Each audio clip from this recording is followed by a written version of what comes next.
Hello, and welcome to a Health Podyssey. Women and gender health is under researched, it's underfunded, it's under prioritized. So it's no surprise that that would trickle specifically to perinatal mental health. I'm your host, Alan Weil. Mental health conditions such as mood and anxiety disorders are diagnosed in 1 of every 5 pregnant or postpartum people. Yet, despite this high burden of morbidity, mortality, and economic cost, perinatal mental illness is poorly addressed by the current U.S. healthcare system. Perinatal mental health, what we know about it, and what policy options exist to improve it, is the topic of today's Health Podyssey.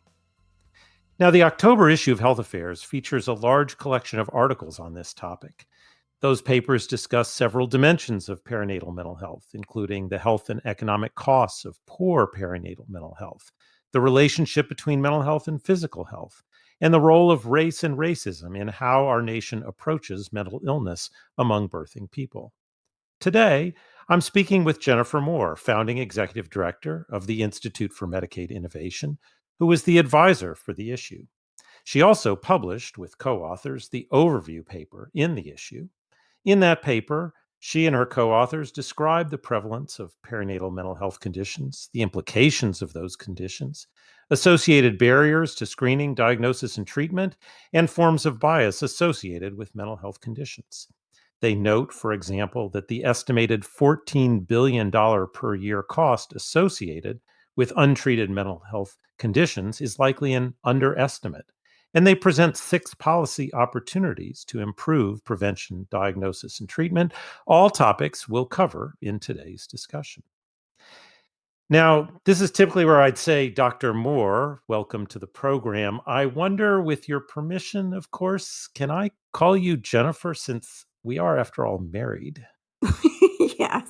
Okay, well then, Jennifer, welcome to the program. Let's talk about perinatal mental health. When we say perinatal mental health, whose health and what kind of conditions are we talking about? So when we're talking about perinatal mental health, we're referring to the period during pregnancy and then the postpartum period. If we're getting really technical, perinatal actually means and begins at 5 months into the pregnancy and ends about a month after. But most individuals, when they use the term perinatal, are really encompassing the full term of pregnancy and up to a year postpartum. And what kinds of health conditions fall within the mental health category? So, when we talk about perinatal mood and anxiety disorders, which is the focus of this theme issue, it really is centered around depression, both in the prenatal period and postpartum period, and then anxieties. It would exclude serious mental illness like schizophrenia.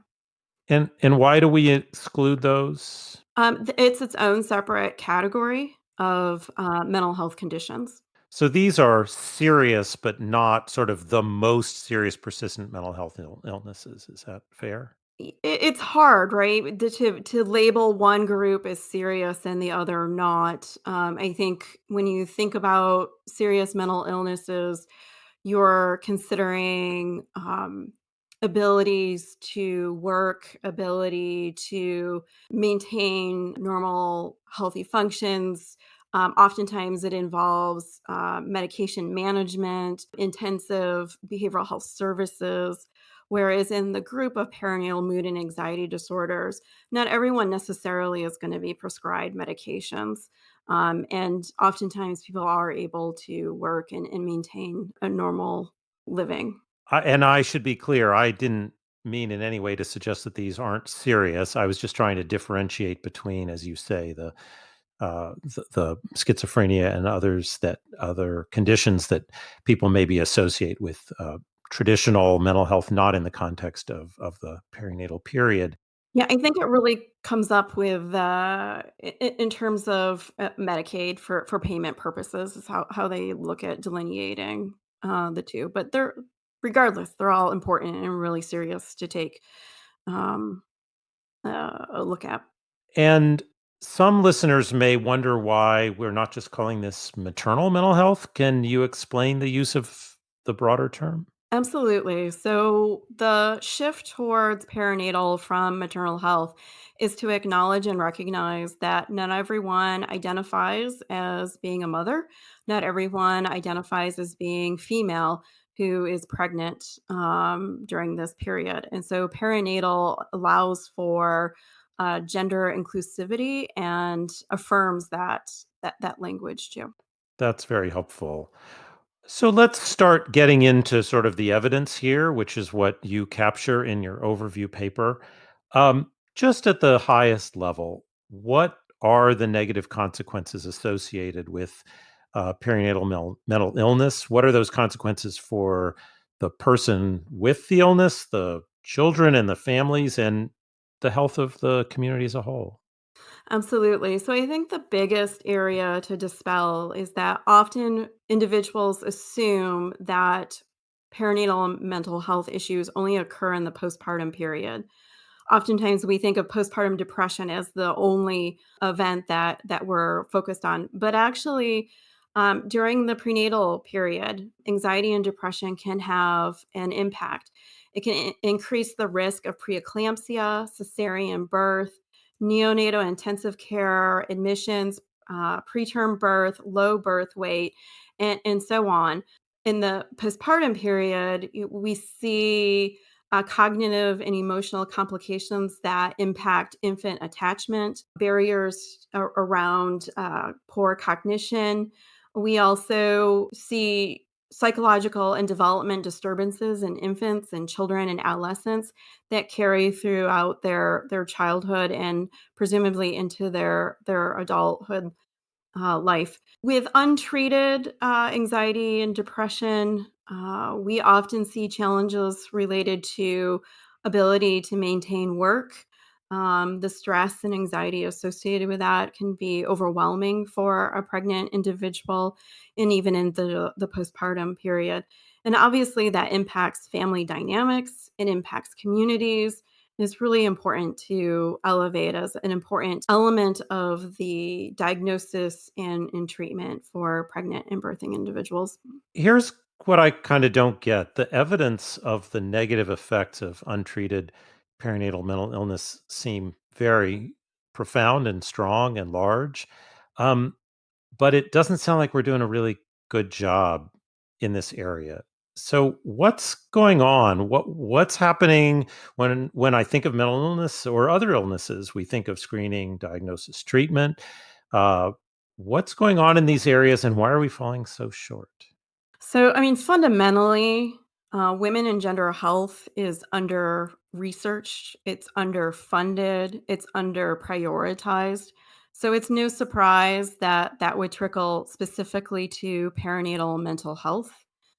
What we're seeing in this space is underdiagnosis. What we're seeing in this space is inaccurate diagnosis due to tools that aren't culturally congruent. We have a huge deficit in this area, and we have a insufficient workforce. As I was interviewing a Medicaid enrollee recently and a clinician who provides care to a Medicaid population in the DC area, she shared that only one expert in perinatal mood and anxiety disorders is available for the Medicaid population in the DC area. And that's not unusual for many cities across the US. DC is a major city, and yet we're seeing a deficiency in the workforce. So there's so many areas to touch upon in this area, but I really feel like fundamentally the under prioritization of women and gender health is a huge issue in this country that has implications for a lot of topics, including perinatal mental health. Now, there's been growing reporting of particularly the racial gap in maternal mortality. Is the move to pay more attention to maternal mortality spilling over to lead to more attention to mental health, or is that viewed primarily as sort of a physical health with its own sort of physical health silo? Yeah, well, definitely the increased awareness around maternal mortality and morbidity in the country, specifically around racial and ethnic disparities, is shining a light on a lot of different topics, including perinatal mental health. You're seeing members of Congress introducing legislation, including Momnibus, which looks at the role of perinatal mental health in relation to maternal mortality and morbidity, and thinking about strategies to address that. Of course, in my world, where I focus predominantly on Medicaid, there's inherent challenges with behavioral health being carved out from physical health, which sets up a whole slew of trickle down effects in terms of providing comprehensive evidence-based care to a pregnant individual who is enrolled in Medicaid. So you see this just being compounded by the policies that are in place that set up barriers for access and coverage. But certainly there is a movement, there is increased awareness. Whether or not policymakers act is still to be seen.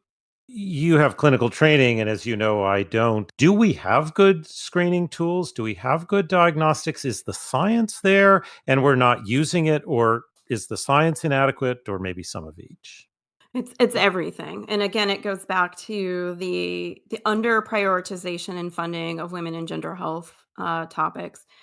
Specifically drilling into perinatal mental health, you'll notice that there's a dearth of quality measures to even get around what is happening in this space in a quantitative way that we can measure and track and evaluate the impact of interventions. NCQA has created a perinatal depression measure that they are piloting right now, but it is striking to me that in 2021, this is a new measure and not something that's been in place for a long time. In terms of the diagnostic tools, I would say the screening tools are ripe for investment, for improving their ability to capture the cultural nuances to better assess, diagnose, and determine the best treatment trajectory for individuals, especially those who represent racial and ethnic groups that we're seeing the greatest amount of disparities. And I know that there's work being done by Black Mamas Matter Alliance trying to get at this issue of insufficient quality measures, but also tools that are geared towards white individuals who predominantly have commercial insurance without the additional social needs that come into that play. Well, we've painted a pretty dark picture here, but I know in your paper you have suggestions and ideas for how we could do better. I'm eager to get those into the conversation. We'll do that after we take a short break.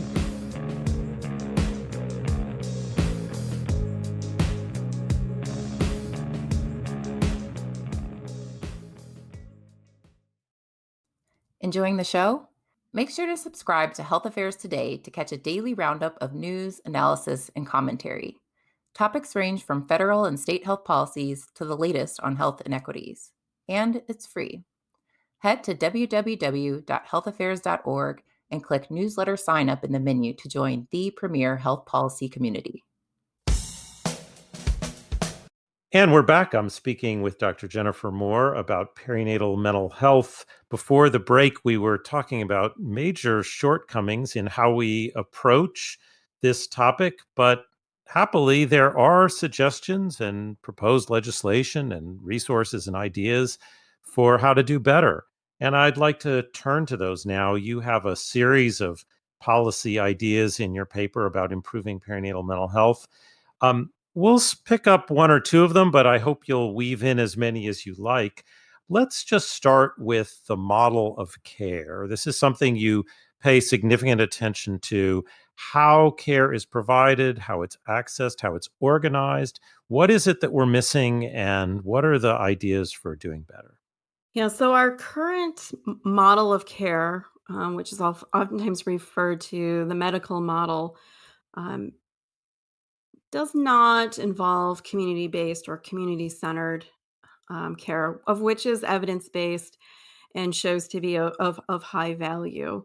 There needs to be a dramatic shift in this country to truly address maternal mortality and morbidity. And there's not a single solution, but if we center around community based models, I do believe that we will begin to see changes in outcomes, and especially for um, those who are disproportionately affected, whether it's based on income level or race, ethnicity. When we compare our birth outcomes in the United States to countries of similar economic status, the major factor that raises up that demonstrates the difference between their model and our model is that they center their perinatal health around a community model, and that includes midwives, that includes doulas, perinatal community health workers, freestanding birth centers, whereas in the US, it's centered around OBGYNs and hospital-based care. So if we're able to pivot and make that move, I do believe in this country we could dramatically shift outcomes, but it does take policy changes to remove barriers so that this model can take place. You mentioned at the outset you're the founding executive director of the Institute for Medicaid Innovation. You mentioned the dominant role Medicaid plays for this population. Say a little bit more about that and what you think Medicaid could do to play its part in addressing this.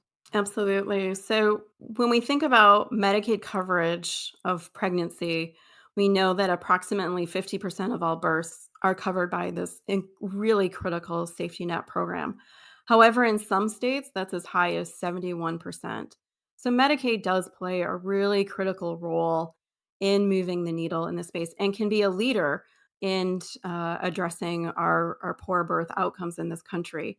Some real easy ways for Medicaid, whether it's at the state level or federal level, to be responsive to the needs of pregnant and birthing individuals and postpartum um, individuals, is to remove barriers associated with access to midwives and doulas and perinatal community health workers, establishing a payment system that allows them to provide this level of care and not worry about payer mix.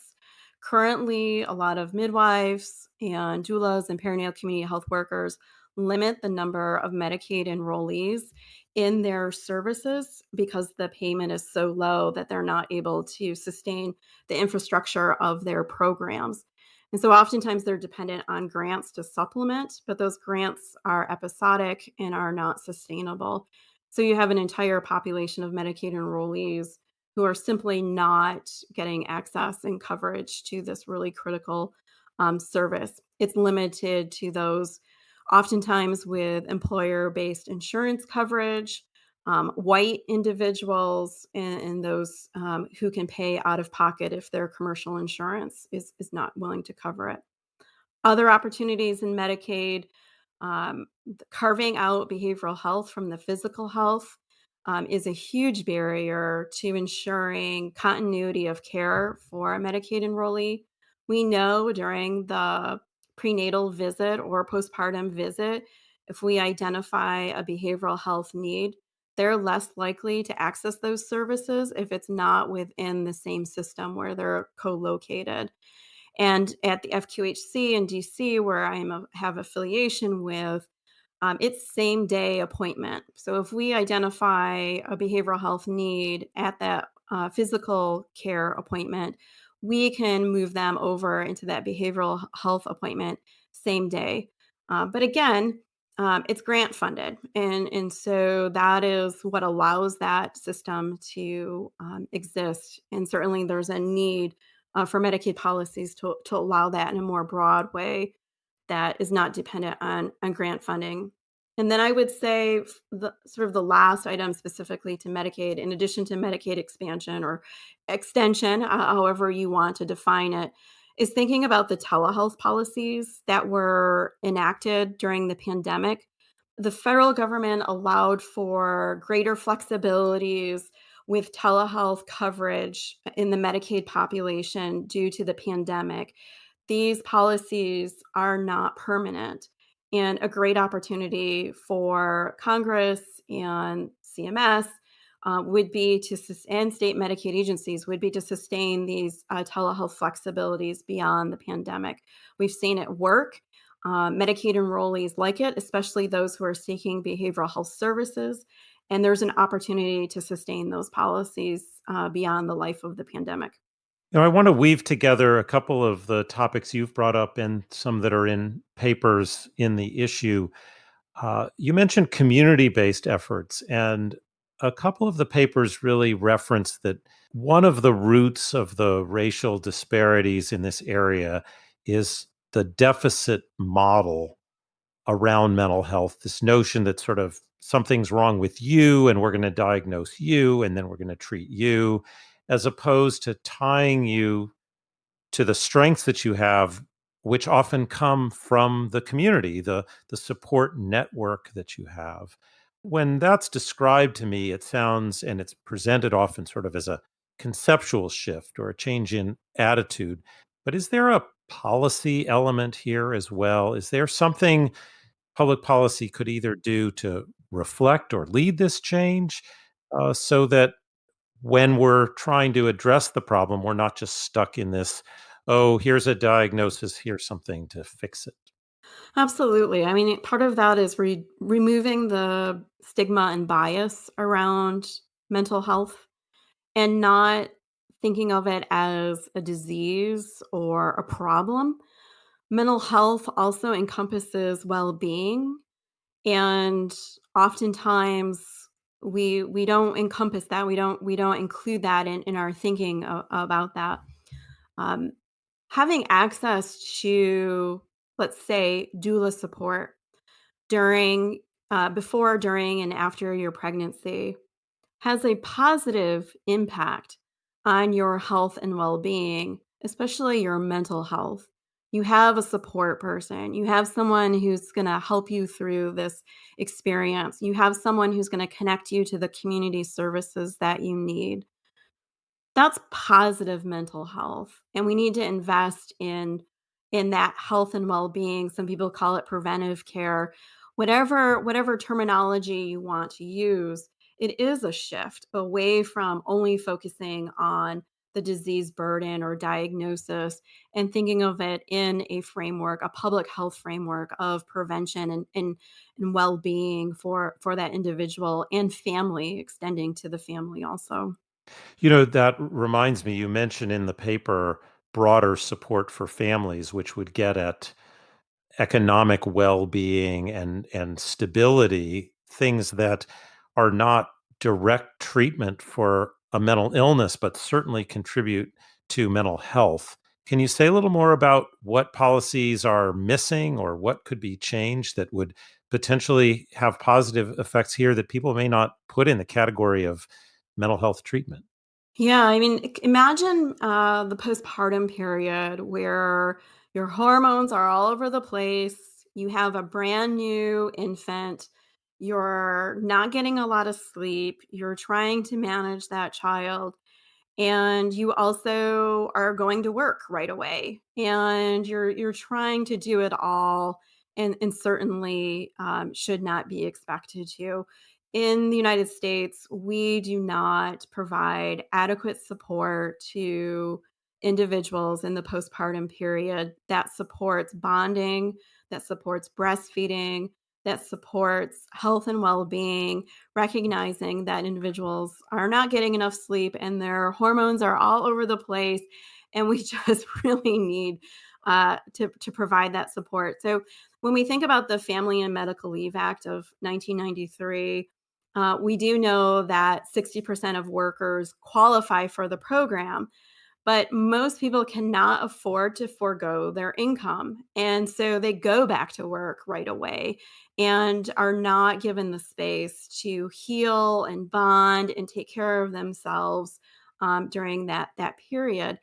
And that has an economic effect. We see that over and over again in terms of missed days of work, challenges with breastfeeding, challenges with adjustments to parenthood, development.